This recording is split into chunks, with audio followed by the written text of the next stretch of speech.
Buenas tardes a todas y todos. Agradecemos a quienes nos acompañan presencialmente y a quienes están conectados en las redes a través de la página de Facebook de CENCOS.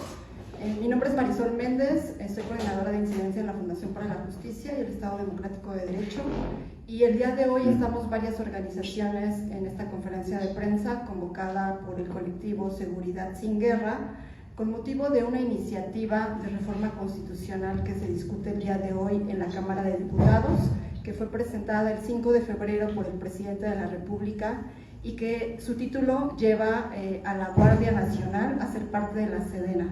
Sin embargo, esta iniciativa es mucho más profunda, tiene características mucho más riesgosas para la seguridad pública y para los derechos humanos en el país. Por eso es que estamos muy preocupados el día de hoy y convocamos a esta conferencia de prensa varias organizaciones que quiero enunciar para iniciar. Como mencionaba, el colectivo Seguridad Sin Guerra, también está la Fundación para la Justicia, México Unido contra la Delincuencia, Amnistía Internacional, el colectivo Hasta Encontrarte de Guanajuato, Tejiendo Redes Infancia, el Comité de Derechos Humanos de Nuevo Laredo, Intersecta, Impunidad Cero, Justicia Transicional MX, Data Cívica y el Centro PRO. A continuación vamos a hablar sobre los principales rasgos de esta iniciativa de ley que se discute hoy, sin tomar en cuenta las opiniones de la sociedad civil y los riesgos que la militarización del país representa para los derechos humanos. A grandes rasgos hay elementos muy preocupantes. Uno, que es justamente la adscripción de manera permanente de la Guardia Nacional a la Sedena, pero también está la disposición del artículo 129 constitucional que prevería que el Ejecutivo pueda disponer de las Fuerzas Armadas permanentes en cualquier momento para labores de seguridad pública, aún en tiempos de paz. Además de facultar a la Guardia Nacional para ejercer labores de investigación, equiparándolas a lo que hoy sería la Policía de Investigación en el Ministerio Público, y la facultad además de legislar de manera secundaria para poder implementar las Fuerzas Armadas permanentes en labores de seguridad. Entonces vamos a ver que estas disposiciones son sumamente graves y riesgosas para los derechos humanos. Y muestra de esto, en primer lugar, pues queremos darle la voz a quienes están en el terreno viviendo también de manera directa las afectaciones del uso de las Fuerzas Armadas en labores de seguridad pública. Para esto nos acompaña el día de hoy Raimundo Ramos, del Comité de Derechos Humanos de Nuevo Laredo, quien nos va a comentar durante 5 minutos cuáles son las consecuencias del uso de las Fuerzas Armadas en Tamaulipas. Adelante, Raimundo. Buenas tardes, gracias por este espacio, por esta oportunidad desde Seguridad Sin Guerra de participar. Soy Raimundo Ramos, de Nuevo Laredo, Tamaulipas, y en nombre de las víctimas que acompañamos queremos manifestar nuestro enérgico rechazo a esta reforma constitucional para formalizar el regreso de la Guardia Nacional a la Secretaría de Defensa Nacional. Y digo el regreso porque siempre ha sido una extensión de la Secretaría de Defensa Nacional en materia de operativos, es decir, en materia de reforzamiento de la seguridad pública de las entidades federativas. ¿Y por qué estamos manifestando este rechazo? Por las víctimas, justamente, porque en este gobierno de Andrés Manuel López Obrador, el comité conoce de cuando menos tres fallecimientos atribuidos a personal de Guardia Nacional y un atentado, es decir, 4 víctimas de 2022 a la fecha. Una de ellas, el más reciente, Hugo Pérez Avendaño, 35 años, empleado de una empresa de transportes, que queda en medio de un supuesto fuego cruzado y pierde la vida. Miriam Mariana Flores Tizano tenía 15 años, estaba embarazada de 8 meses, y ella va junto con sus familiares trasladándose a su domicilio. Un atentado directo de Guardia Nacional le quita la vida. Y no solamente a ella, también al señor Felipe García, de 50 años, que va dentro de la misma camioneta Suburban, los agreden directamente y después escapan los guardias nacionales desde Tamaulipas a Nuevo León. Se van y se ocultan en un cuartel de Apodaca, Nuevo León, y entonces escapan de la acción de la justicia. Otro caso que documentamos en 2022, el 6 de diciembre, María Isamar Pérez Caballero, de 30 años, ama de hogar, va en su vehículo transitando por Nuevo Laredo, la persiguen 3 unidades de Guardia Nacional, le disparan. Cuando se dan cuenta que es una mujer que va sola en su vehículo, la dejan ahí abandonada y sobrevive al final. 4 carpetas de investigación que desde 2022, 2023 y 2024 no han sido concluidas por la autoridad investigadora, porque resulta que este padrón de conductas arbitrarias de la Guardia Nacional primero inicia con la negación de participación de los hechos, es decir, regularmente los responsables niegan haber cometido violaciones a los derechos humanos sobre niños. Después, cuando tienen que rendir un informe a la autoridad por esos hechos, lo hacen de manera alterando la verdad, es decir, con falsedades, y por lo pronto ya están faltando la verdad de su responsabilidad. Luego viene la negación de información a autoridades investigadoras, es decir, cuando el Ministerio Público le requiere información, el área jurídica, la Secretaría de Defensa Nacional y de la Guardia Nacional regularmente responden con evasivas, con negación de hechos y ocultando información. Otro patrón de conducta arbitraria que hemos detectado es el encubrimiento de y desde la cadena de mando hacia el personal que violenta los derechos humanos, hacia el personal que atenta contra las víctimas. Y esta cadena de mando, lo hemos denunciado en este foro y en otros, es algo que está muy fuerte en materia de Fuerzas Armadas, dentro de las Fuerzas Armadas, y que no hay autoridad investigadora que pueda romper ese aro de impunidad que les protege. Y finalmente, el uso excesivo de la fuerza. Estas víctimas son atribuidas exclusivamente a Guardia Nacional, pero hay 10 o más víctimas mortales que en este mismo lapso han caído por fuego directo de personal militar. Por lo tanto, las víctimas están totalmente indefensas ante una agresión de la Guardia Nacional, del Ejército Mexicano y de otras instituciones. Por eso consideramos que quienes vayan a aprobar esta reforma constitucional, en este caso el Congreso, deberán asumir las responsabilidades de la seguridad, de la salud y obviamente de las garantías de las víctimas, porque no se trata solamente de aprobar una reforma constitucional, sino que estarán dándole una bandera de impunidad a esta Guardia Nacional una vez que concluya la votación. Muchas gracias. Muchas gracias, Raimundo. Y efectivamente la Guardia Nacional ha sido señalada como una de las autoridades que más violan derechos humanos. De acuerdo a la Comisión Nacional de Derechos Humanos, ellas se encuentran en el lugar número 7º, con 1.772 expedientes registrados. Y a continuación le damos la palabra a Viviana Efigenia Mendoza, del colectivo Hasta Encontrarte de Guanajuato, quien es una mujer muy valiente que ha liderado varias protestas en contra de la militarización del país y que es un honor tenerla aquí acompañándonos. Adelante, Viviana. Hola, buenas tardes, un gusto estar aquí, espero que me escuchen bien, estable. ¿Y qué les puedo decir? Desde el punto de vista de mujer buscadora de un colectivo. Adelante.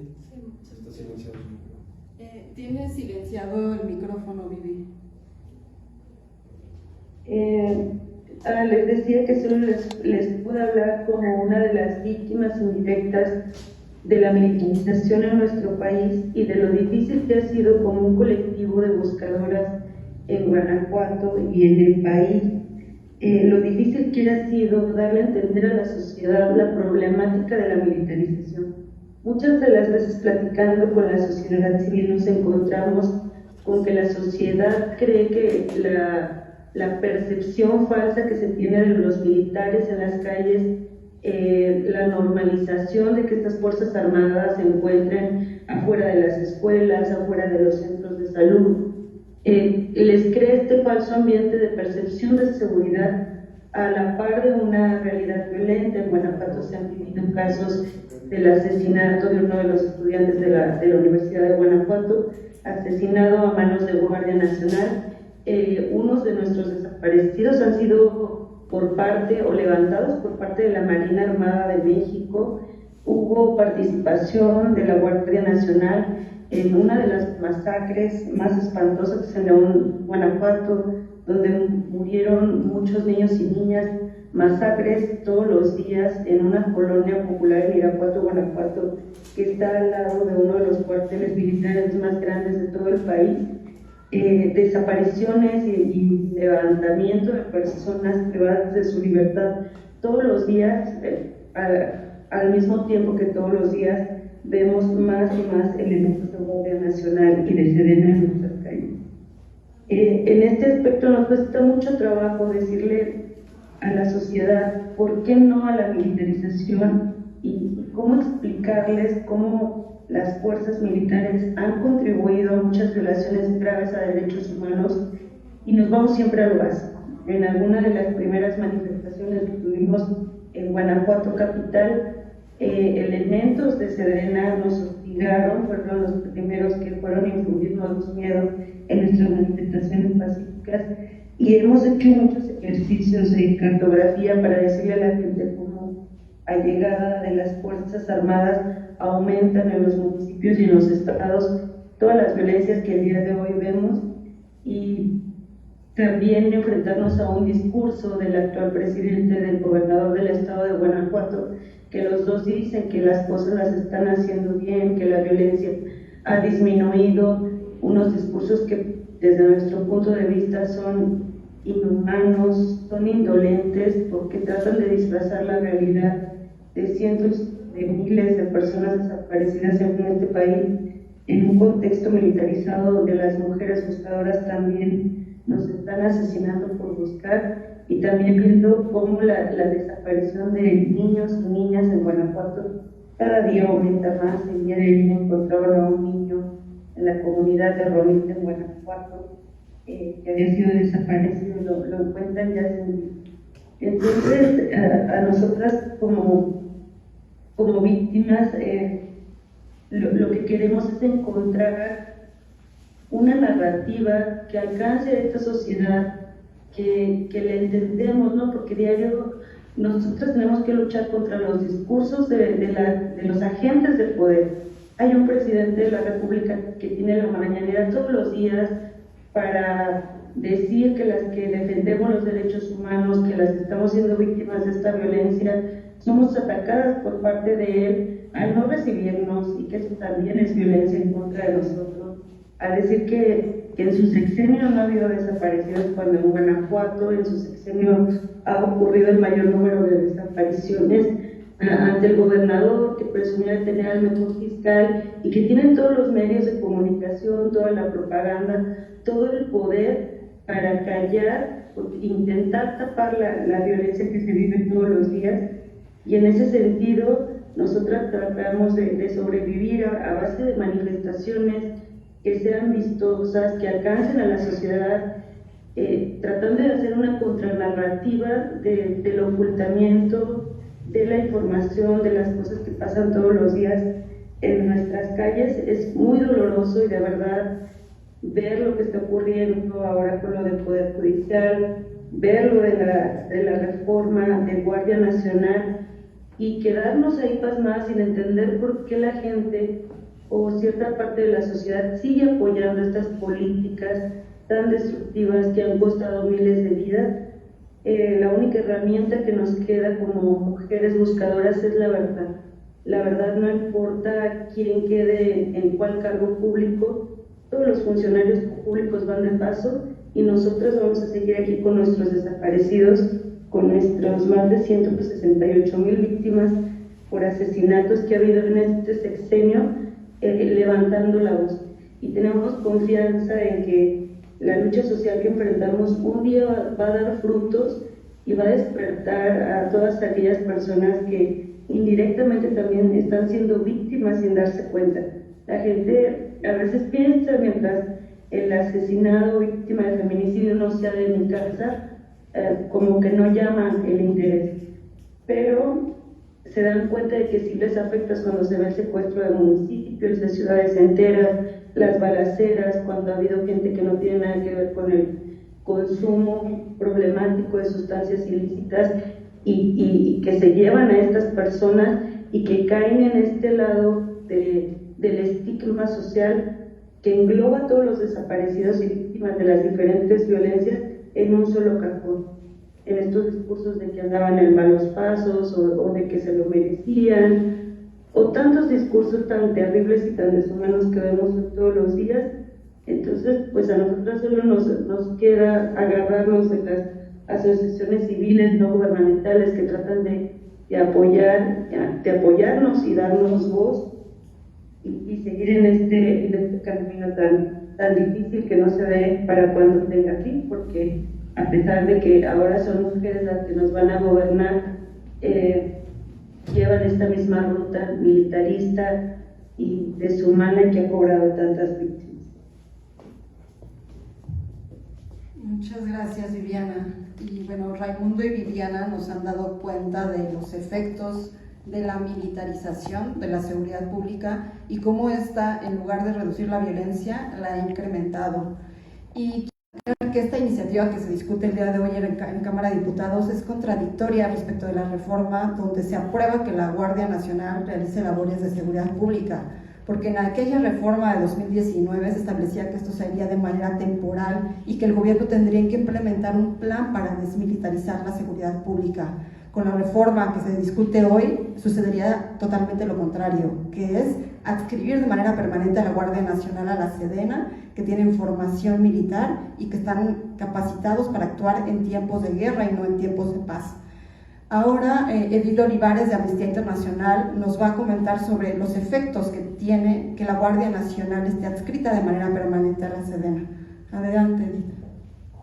Muchas gracias, Marisol, y bueno, buenas tardes a toda la audiencia, buenas tardes también a Raimundo y a Viviana que nos acompañan en India, a las personas que están en la Ciudad de México. Bueno, yo quisiera iniciar un poco reafirmando lo que señalaba Marisol y recordar que ya desde 2019, cuando se conformó la Guardia Nacional, fue una conformación que a través del diálogo y de la relación que se estableció en este momento con organizaciones de la sociedad civil y con las víctimas de violaciones a derechos humanos cometidas por el ejército, logramos que fuera una institución que por lo menos en papel es una institución de carácter civil. Y subrayo que fue en el papel porque inmediatamente que se constituyó la Guardia Nacional, como sabemos, empezó a conformarse con personal militar dirigida por militares y con formación militar.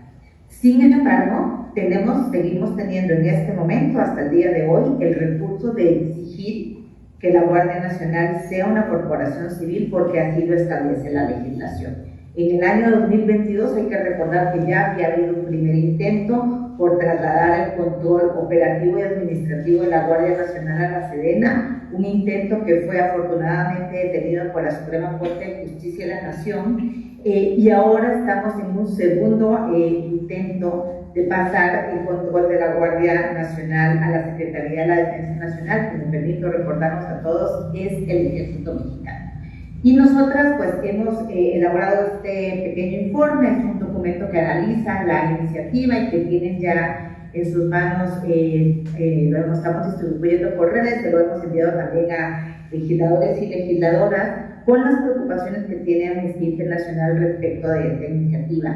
Y voy a enfatizar en dos preocupaciones principales, para no repetir lo que han comentado los compañeros, sobre todo Raimundo y Viviana, que están en los territorios, en algunos de los territorios más afectados por la presencia militar y lo que esto implica en términos de violaciones a derechos humanos. En primer lugar, sé que lo hemos repetido mucho, pero es importante recordar que la participación de las Fuerzas Armadas en tareas de seguridad pública es una participación que está regulada en estándares internacionales que señalan cómo los estados, al menos los estados de las Américas, deben hacer uso o pueden hacer uso de las Fuerzas Armadas para tareas de seguridad pública. Y me parece muy importante recordarnos a todos que este señalamiento de la Corte Interamericana de Derechos Humanos justamente es una sentencia que tiene que ver con un caso mexicano, el caso Alvarado Espinosa, en donde la Corte Interamericana tiene la oportunidad de emitir una sentencia que le señala a todos los estados de la región de las Américas que la participación de las Fuerzas Armadas en tareas de seguridad pública solamente puede darse bajo 4 condiciones. Tiene que ser de manera extraordinaria, es decir, cada uno de los operativos tiene que estar justificado y tiene que ser excepcional, temporal y dirigido a lo estrictamente necesario en circunstancias de caso por caso, cosa que claramente en el caso de México hemos estado plegando durante los últimos 18 años, que ya no es una excepcionalidad ni una situación extraordinaria. Lo otro que dice la sentencia es que la participación de las Fuerzas Armadas tiene que estar subordinada a una corporación civil, y esta iniciativa eliminaría cualquier subordinación a una corporación civil, porque más bien estaría subordinando a la Guardia Nacional a una corporación de carácter militar. Lo otro que señala es que esta participación tiene que ser regulada por mecanismos legales y protocolos de uso de la fuerza, bajo todos los principios de excepcionalidad, proporcionalidad y necesidad que establece todos los estándares internacionales, y que además tiene que estar fiscalizada por órganos civiles competentes, independientes y técnicamente capaces. Ninguna de estas 4 características se podría suceder en caso de que la Guardia Nacional pase a ser adscrita a la Sedena. Eliminaríamos totalmente la posibilidad en este país de poder cumplir con lo que establecen los estándares internacionales e, insisto, lo que establecen los estándares en una sentencia por el caso mexicano, es decir, inspirada y regulando una situación que se dio en México de violaciones a derechos humanos cometidas por el ejército mexicano. Y aquí quiero recordar que de los 14 casos y sentencias que ha emitido la Corte Interamericana contra México, al menos 6 han sido cometidas violaciones a derechos humanos cometidas por el ejército mexicano, y estoy hablando de violaciones como tortura, violencia sexual, desaparición forzada y ejecución extrajudicial. Es decir, que cuando estamos hablando de los riesgos para la vigencia y respeto de derechos humanos que implica la participación de Fuerzas Armadas en tareas de seguridad pública, no estamos hablando de un supuesto, sino de hechos que ya han sucedido y que incluso han pasado por sentencias a nivel interamericano. Y lo segundo que quiero señalar, que nos preocupa mucho desde Amnistía Internacional, es que esta iniciativa también le otorga funciones de investigación de delitos a la Guardia Nacional. Propone elevar el rango constitucional a la función de la Guardia Nacional de realizar bajo conducción y mando del Ministerio Público las investigaciones por delitos cometidos establecidos en la Ley de Guardia Nacional. Y esta modificación del artículo 21 de la Constitución Política de los Estados Unidos Mexicanos permitiría que la Guardia Nacional participe en investigación de delitos y participe como auxiliar del Ministerio Público, lo cual menoscaba el respeto y observancia a los derechos humanos.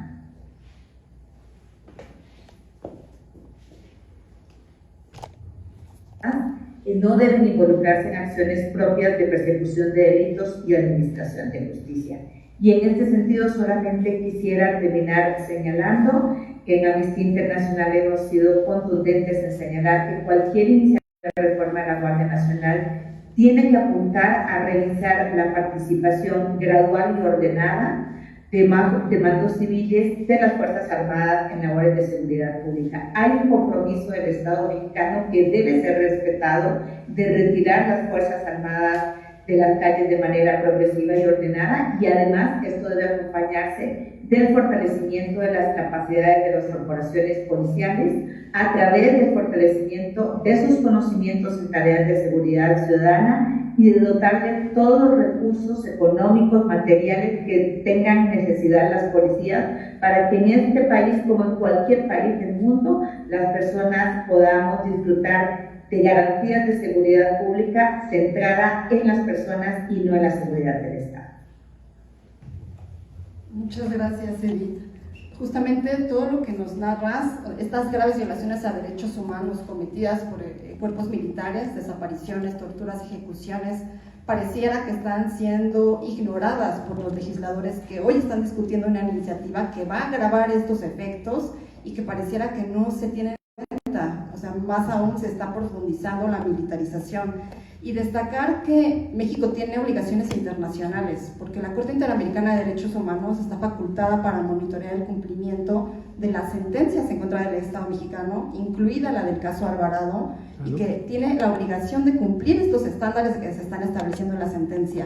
Si se aprueba esta ley, estaría incumpliendo las resoluciones de la Corte Interamericana, y eso pues no es poca cosa, ¿no? Además, también destacar, desde la Fundación para la Justicia hemos documentado justamente casos de ejecuciones extrajudiciales en contra de personas migrantes, porque la Guardia Nacional también se utiliza como un cuerpo de control migratorio en la frontera norte y en la frontera sur, y nosotros también podemos dar cuenta de casos de ejecuciones de migrantes, por ejemplo en Chiapas, un cubano, Cristóbal Cobeiro, que fue asesinado, detenido por guardias nacionales, y que estos casos siguen en la impunidad. Como nos decían anteriormente también Raimundo y Viviana, la impunidad en la que permanece el ejército, y más aún tomando en cuenta el fuero militar, del que nos va a hablar más adelante Eduardo. Y ahora le dejo la palabra a Cristina Reyes, de México Unido contra la Delincuencia, quien nos va a comentar sobre la reforma al artículo 129 que se está planteando en esta iniciativa. Gracias, muchas gracias por su asistencia y por su atención. Como ya lo he mencionado al inicio de esta conferencia, esta reforma, si bien se ha anunciado como la reforma de la Guardia Nacional, en la cual se cambia de adscripción a la Secretaría de la Defensa Nacional, implica mucho más cosas y cosas que nos preocupan, que son muy graves, y una de ellas es la permanencia de la militarización como una estrategia generalizada a través de la reforma al artículo 129 constitucional. ¿Qué dice este artículo? Este artículo establece una prohibición muy importante, que es que las Fuerzas Armadas en tiempos de paz no pueden llevar a cabo ninguna tarea adicional a la disciplina militar. Y esta ha sido una garantía consagrada en la Constitución mexicana, incluso desde 1857. En 1917, cuando se promulgó la Constitución vigente, se reafirmó esta prohibición, y este es un principio constitucional muy importante de herencia del liberalismo mexicano del siglo XIX, que no nada más es importante por ser histórica, sino porque es un reconocimiento de que son las autoridades civiles, las autoridades elegidas democráticamente, las que deberían de regir el gobierno civil, y que las Fuerzas Armadas tienen que estar subordinadas al gobierno civil. Esa es la importancia de este artículo, y todas las violaciones graves a derechos humanos, todos los riesgos que han existido, que ya nos han contado nuestros compañeros Viviana, Raimundo y Edith, son esos riesgos que queremos evitar al darle el poder a las Fuerzas Armadas. Ahora, esta reforma lo que busca es eliminar esta prohibición y ahora abrirle la puerta a los militares para que lleven a cabo cualquier tarea que esté consagrado tanto en la Constitución como en las leyes secundarias que emanen de la Constitución.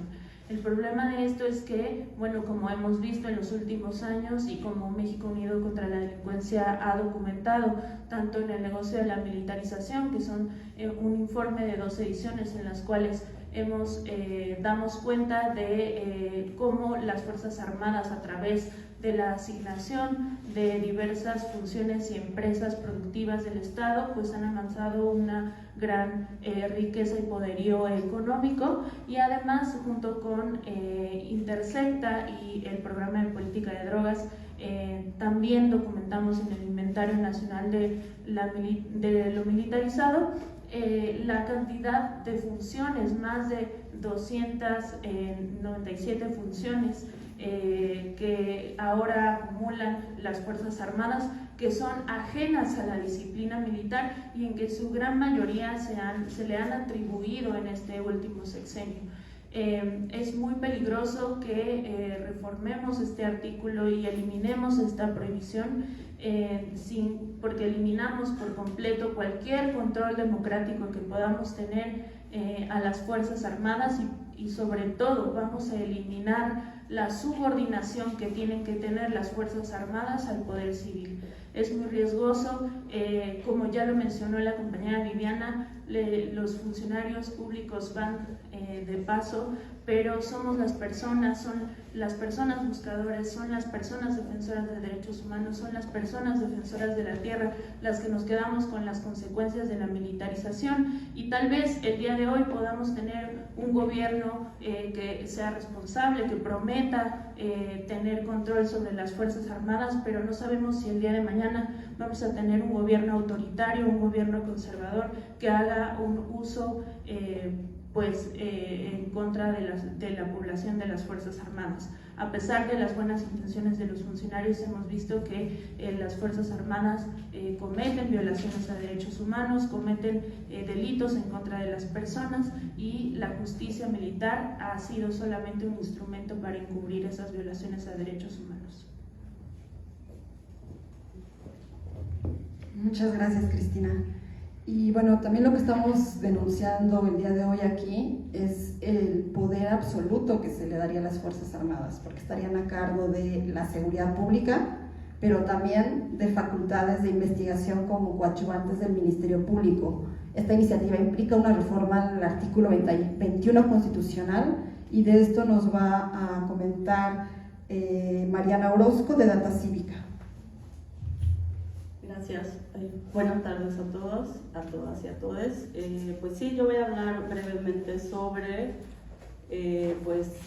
cómo esta reforma de la Guardia Nacional incluye una modificación al artículo 21 constitucional, que es justamente el que dice que, del que ya nos hablaba Edith y un poco Cris, que digamos bajo control del Ministerio Público, la policía de investigación es quien debe hacer las investigaciones, digamos, cuando se comete algún delito, y esta reforma incluye que se incluya la Guardia Nacional, ¿no?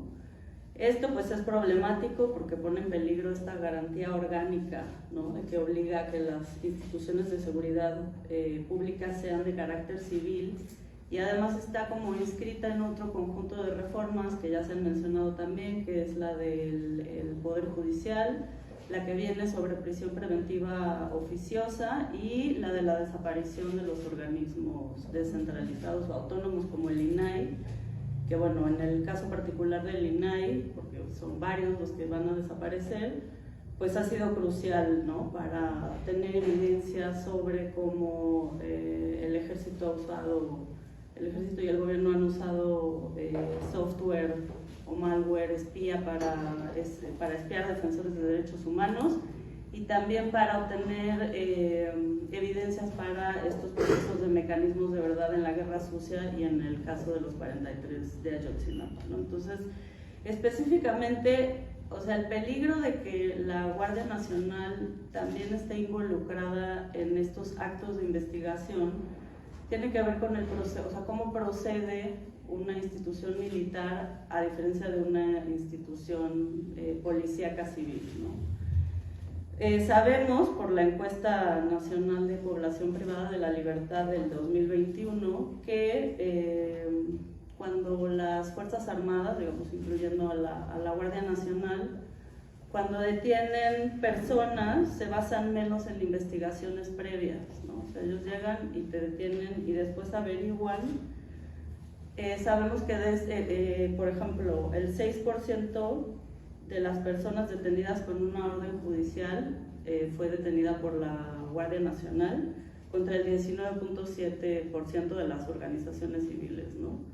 Y también sabemos que pues hay una diferencia más o menos de 10 puntos porcentuales cuando las personas dicen haber sido detenidas falsamente acusadas o confundidas con otras personas, ¿no? Entonces ya sabemos que las Fuerzas Armadas, en su proceder normal de ahora, ¿no?, investigan menos y fabrican delitos. Entonces estaríamos, pues sí, la ciudadanía, las víctimas que ya existen, las víctimas indirectas en general, estaríamos, frente a un cuerpo de 126.203 personas que están adscritas a la Guardia Nacional contra 4.000 policías de investigación que existen, ¿no? Entonces, digamos, si va a seguir este modus operandi que ya está, digamos, sobre el cual ya tenemos evidencia, que es que ellos llegan y no investigan porque, digamos, recordando en este contexto de la reforma al Poder Judicial,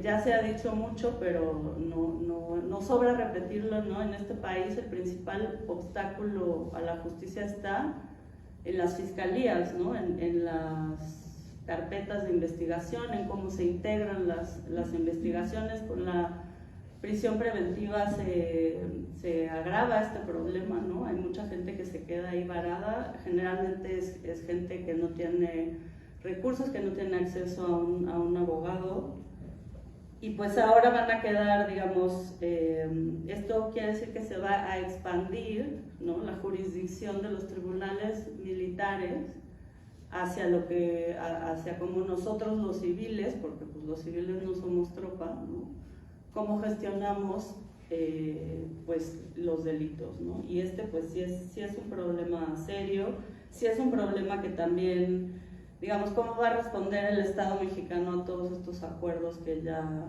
suscribió, ¿no? A todas estas convenciones internacionales sobre tortura, como la sentencia Alvarado, ¿no?, que ya mencionaba Edith, que justamente dicen que las Fuerzas Armadas no deben extenderse a las instituciones de procuración de justicia. O sea, lo que está sucediendo ahorita es grave en el sentido de que afecta la división de poderes, la independencia y la autonomía con la que funcionan los tribunales judiciales, y lo que va a hacer es que se terminen de subordinar las autoridades civiles, ¿no?, al poder militar. Entonces, pues sí, es un problema serio que nos compete a todos, y que, como decía Cris, a lo mejor no nos damos cuenta de que vamos a necesitar una defensa civil en marcos de derechos humanos hasta que tengamos ese problema, ¿no? Bueno, yo la dejaría ahí. Muchas gracias, Mariana. Y muy importante también destacar los efectos de esta reforma en el contexto de otro paquete de reformas constitucionales, donde se debilitan los contrapesos, donde se debilita el Poder Judicial, donde se eliminan organismos autónomos como el Instituto Nacional de Acceso a la Información Pública. Entonces hay que mirar esto en su conjunto, porque de ahí es de donde viene el riesgo que nosotros estamos alertando. Y ahora Eduardo Guerrero del Centro PRO nos va a compartir sobre el fuero militar, que también se extiende a la Guardia Nacional con esta iniciativa. Gracias.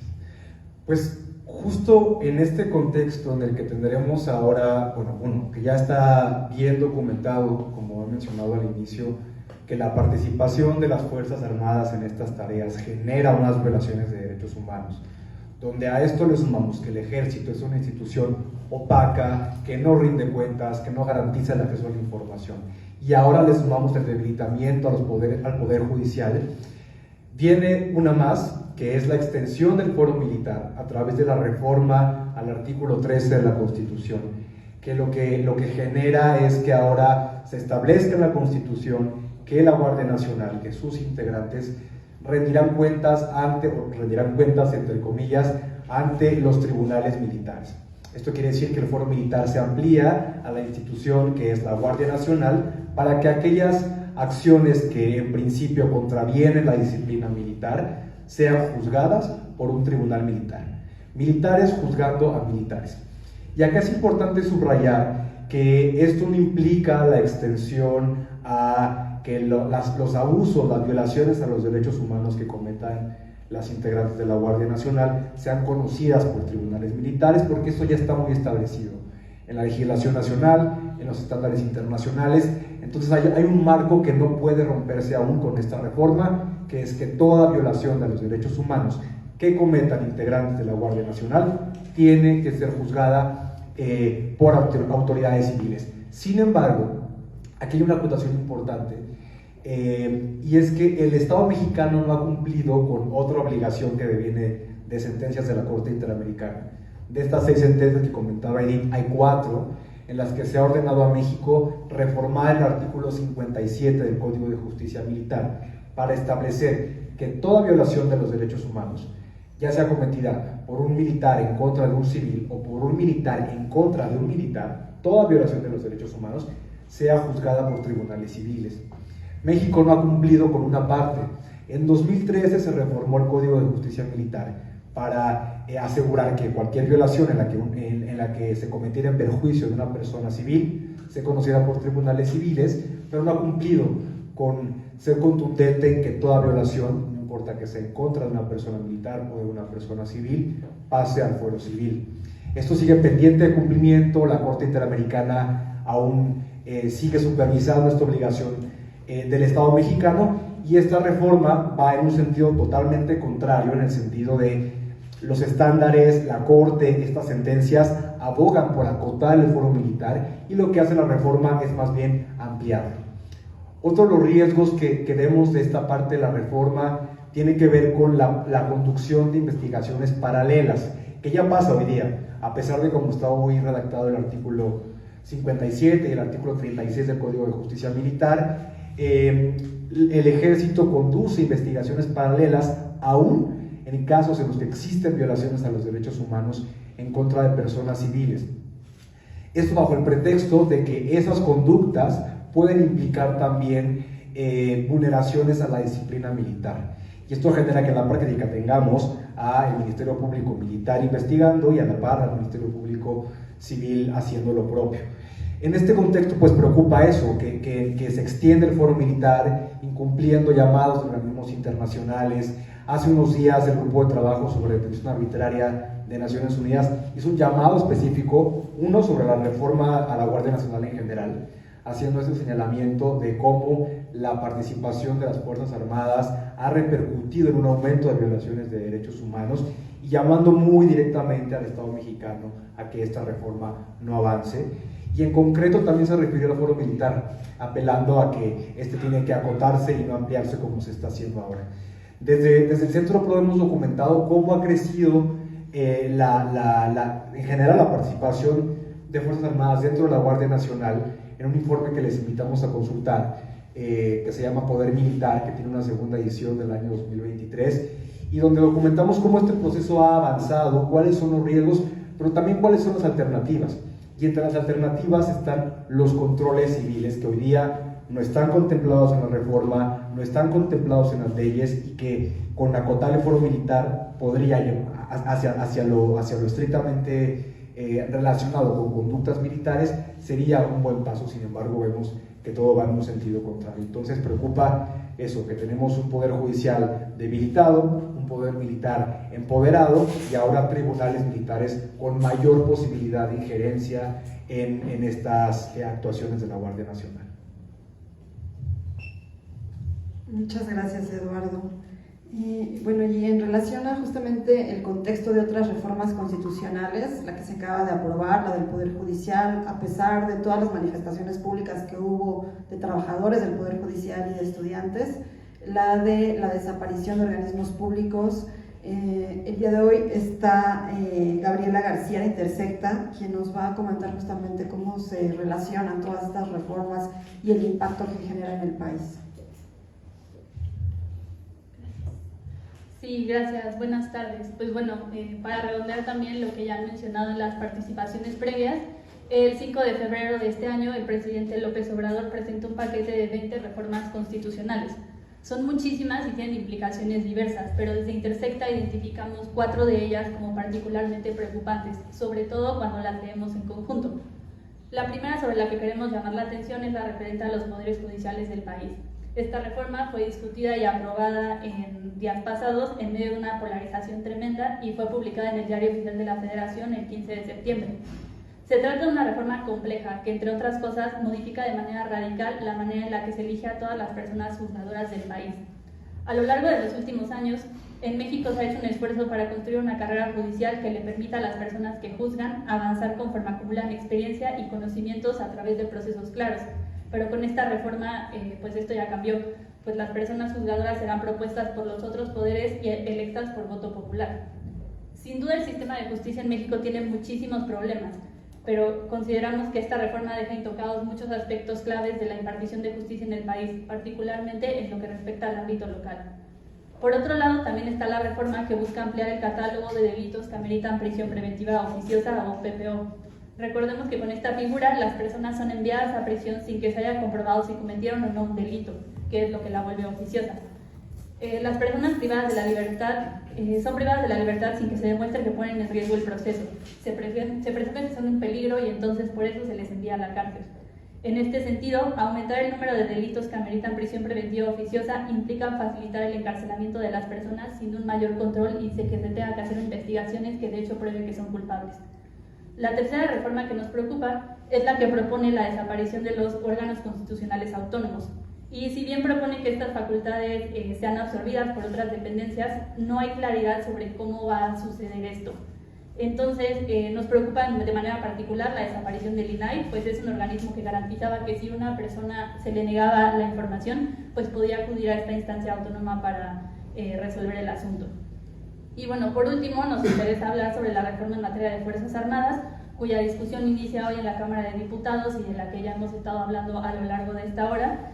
Pues con esta reforma la Constitución ya incluiría de manera explícita más funciones para las Fuerzas Armadas, pero sin que ello venga aparejado de mayores controles sobre su actuar.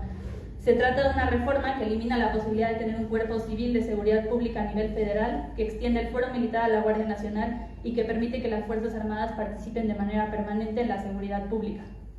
Nos preocupan la discriminación y las violencias que enfrentan las personas en México y creemos que es urgente encontrar soluciones efectivas para reducirlas. Es por ello que nos interesa examinar y dialogar críticamente las propuestas que continuamente se presentan como soluciones a problemas, entre las cuales está el recurso siempre presente a las Fuerzas Armadas. Nos preocupa que la apuesta por las instituciones militares no solo no resuelve los problemas de fondo, sino que además conlleva muchísimos más riesgos, como ya lo hemos estado escuchando acá. Y en ese sentido, la militarización de la seguridad pública, consideramos, no es solamente una política inofensiva o inútil, sino francamente peligrosa. Por esta razón, creemos que la propuesta, en los términos en los que está, tendría que ser rechazada. Como mencionamos, vuelve permanente una solución que debería ser extraordinaria y lo hace suprimiendo los pocos controles que constitucionalmente tenemos para la participación de las Fuerzas Armadas en la seguridad pública. Nos importa nombrar a todas estas iniciativas, estas 4 reformas en conjunto, porque si bien todas ameritan su propio análisis y tienen su propia complejidad, dado que todo parece indicar que se van a aprobar de manera simultánea, pues es fundamental leerlas en conjunto.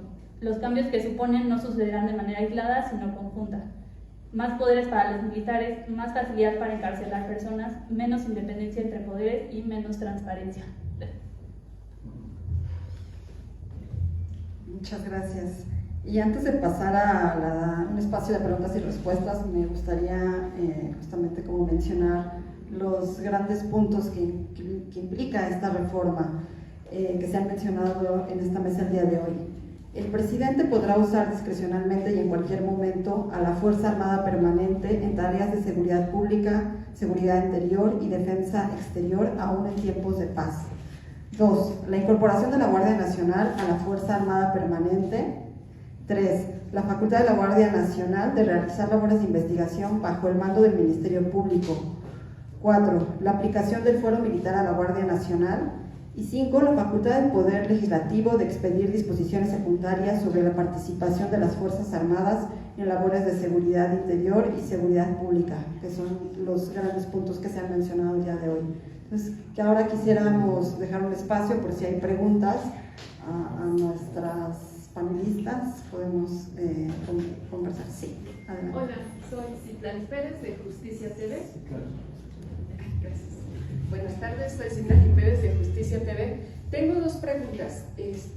Pues ya nos hablaron ustedes del debilitamiento del Poder Judicial, estamos en ese contexto, pero ¿se podría poner algún otro recurso legal, ya sea al interior o al exterior del país? Si alguien me pudiera contestar, se puede. Ya nos dijeron que en 2021 la Suprema Corte pues frenó, pero sí, todavía hay posibilidad. Y también, si alguien gusta preguntar, responder, perdón, esa, y ahorita tengo otra. ¿Alguna otra pregunta? Así que podemos tomar 3. Pregunto por acá. Hay una. Aprovechando que está el compañero también del Centro Pro, yo soy Marcos de la Fundación, que acompañamos casos precisamente, no sé si nos podrán dar ejemplos en temas de impunidad. Es decir, ¿cuántos casos, sentencias tenemos ejecutoriadas en las cuales pues se haya juzgado un militar, ya sea de bajo o alto rango?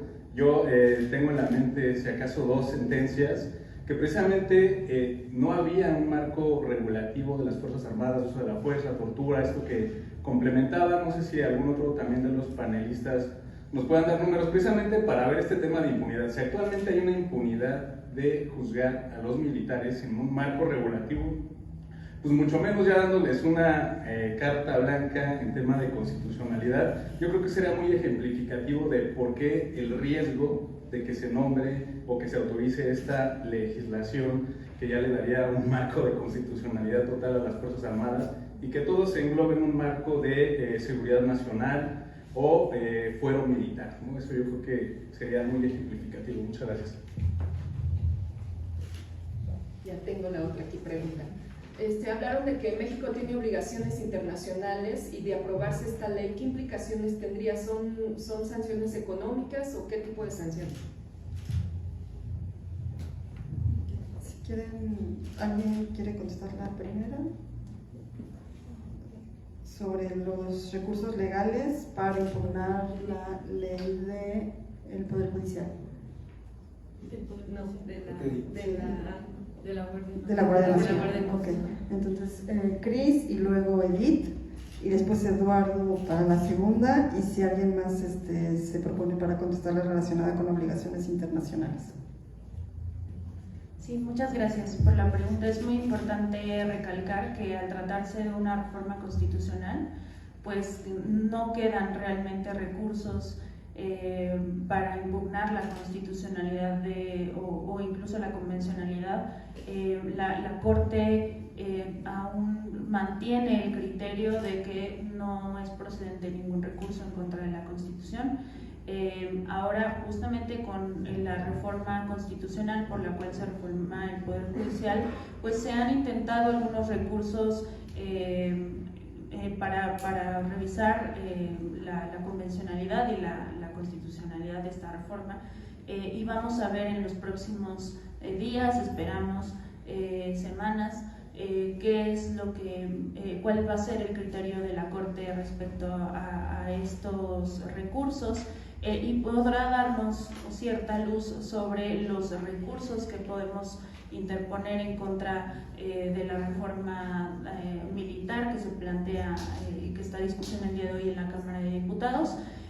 Sin embargo, pues se reducen mucho las posibilidades al tratarse de una reforma constitucional. Si bien se ordena también en esta reforma que se emita una legislación secundaria, tal vez en la legislación secundaria podríamos incluso invocar los principios convencionales, que pues es una sentencia que condena al Estado mexicano precisamente a Alvarado Espinosa, y por lo tanto pues rigen por el artículo 1 de la Constitución justamente pues estos criterios interamericanos de participación de las Fuerzas Armadas, que tiene que ser excepcional, tiene que estar subordinada y complementaria, y tiene que estar fiscalizada y por supuesto regulada, que tendría que observar la legislación secundaria, y que por lo tanto pues tal vez por ahí podría pues impugnarse la ley secundaria, pero bueno, eso también tendremos que esperar a que se emita. Gracias. Edith, ¿quieres contestar?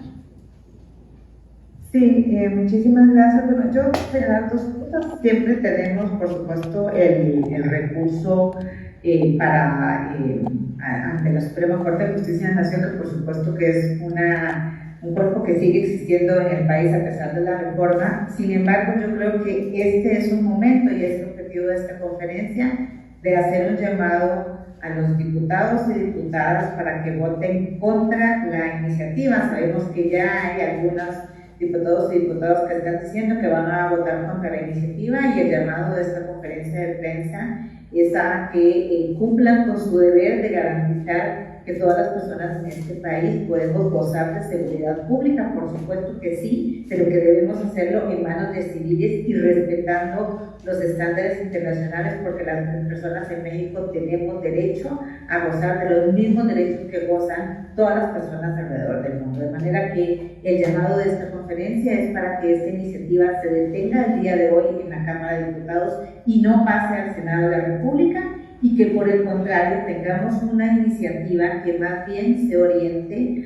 a controlar, regular la participación de las Fuerzas Armadas en las tareas de seguridad pública, para que no continuemos viendo justamente lo que nos comentaron Raimundo y Viviana, que sucede en Tamaulipas, que ha sucedido en Guanajuato, que está sucediendo en este momento en Culiacán, Sinaloa, y que ha sucedido en muchas otras entidades federativas del país. Y lo segundo que quisiera señalar es que cuando los estados, un estado como México, se adhiere a la Organización de Estados Americanos o al sistema de Naciones Unidas, lo hace de manera voluntaria y lo hace en el entendido de que va a participar y verse regulado por toda esa normativa que garantiza el respeto y vigencia de los derechos humanos de todos los estados que formamos parte de esas organizaciones. De manera que no es necesario esperar una sentencia, una nueva sentencia de la Corte Interamericana o de cualquier otro espacio para empezar a trabajar ya y detener este proceso de militarización de la seguridad pública. No es necesario que volvamos a ver violaciones a derechos humanos como las que ha comentado Raimundo, como las que ha comentado Viviana, sino que el llamado es a detener ya este proceso de militarización y más bien encaminarnos a un fortalecimiento de las corporaciones civiles y a garantizar la vigencia y el respeto a los derechos humanos en todo el territorio nacional. Gracias, Edith.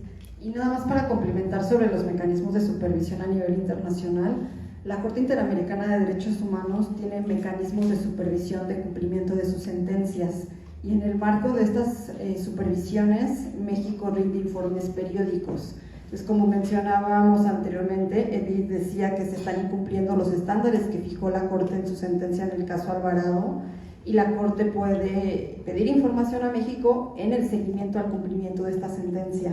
Cabe mencionar que estos procesos de seguimiento duran muchos años, ¿no? Entonces esto todavía da para poder monitorear la situación y el incumplimiento de los estándares, y también incluso para poder solicitar medidas provisionales, que es un mecanismo que también establece la Convención Americana de Derechos Humanos, donde directamente la Corte Interamericana dicta medidas provisionales en casos de los que ella ya tiene conocimiento, como el caso Alvarado.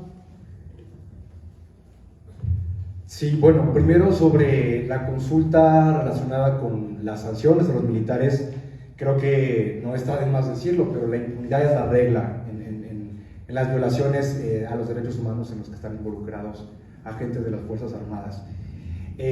Para evidenciarlo de alguna manera, bueno, de entrada justo estos casos de los que hablamos que llegaron a tener sentencia de la Corte Interamericana, llegan ahí, entre otras cosas, porque México fue incapaz de garantizar el acceso a la justicia a las víctimas en su momento. Después de muchos años de impunidad en México, llegan esos casos a la Corte Interamericana, y es entonces la Corte Interamericana la que ordena a México garantizar el acceso a la justicia en estos casos. De la totalidad de casos, de estos 6 casos que involucran a agentes militares, al día de hoy todos siguen abiertos en supervisión de cumplimiento por la medida relativa al acceso a la justicia.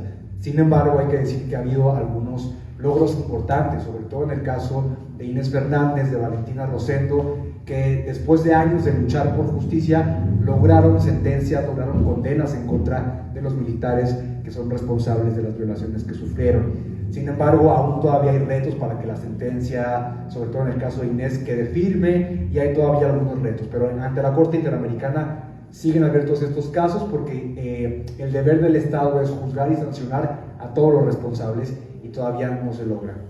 Por otro lado, me gustaría referir a una cifra en torno a los casos de desapariciones, que como sabemos justo en esta crisis que enfrenta el país es muy relevante, y hay un dato que habla de que entre 2010 y 2021 alrededor de 200 procesos penales se iniciaron relacionados con el delito de desaparición forzada en este caso, y de eso solamente hubo 11 sentencias condenatorias.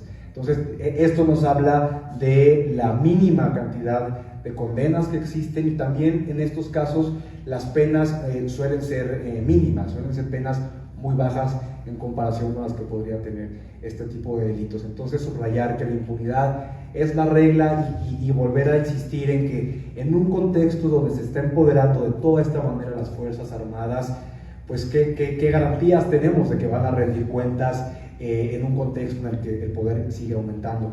Y finalmente me gustaría también señalar que México, hablando en general de las obligaciones internacionales, tiene eso, una obligación de cumplir con las sentencias. Las sentencias de la Corte Interamericana no son recomendaciones, no son sugerencias, son obligaciones que México ha adquirido y que tiene el deber de cumplir. Si bien la Corte Interamericana no tiene la capacidad, por ejemplo, de imponer sanciones económicas, o no existe una policía interamericana que venga a vigilar si México está cumpliendo o no, es cierto que México tiene este deber, y que a nivel político y a nivel de cumplimiento de una obligación en materia de derechos humanos, un Estado que es democrático, un Estado que es abierto al escrutinio internacional, debería de cumplir con estas y las recomendaciones y resoluciones de otros organismos internacionales.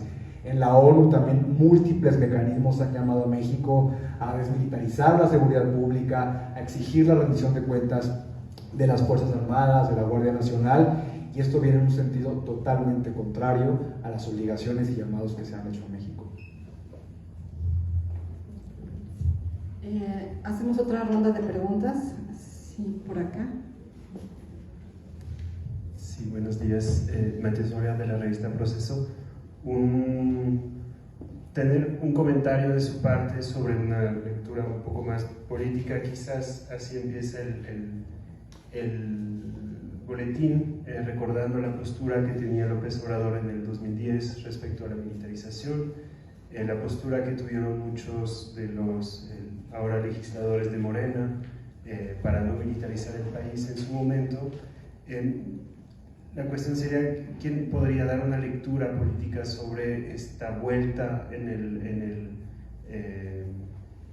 programa, digamos, de Morena y de López Obrador respecto a la militarización? ¿Y qué nos cuenta esto sobre el papel que asumen ahora las Fuerzas Armadas dentro del Estado mexicano, ¿no? Dentro del aparato estatal? Gracias. ¿Alguien más? ¿Alguna otra pregunta? No. ¿Alguien quiere contestar? Tal vez 2 o 3 personas.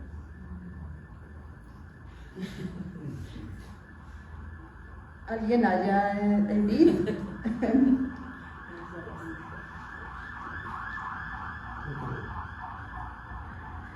Sí, justamente, bueno, quería destacar esta frase que tenemos de el presidente Andrés Manuel cuando era candidato.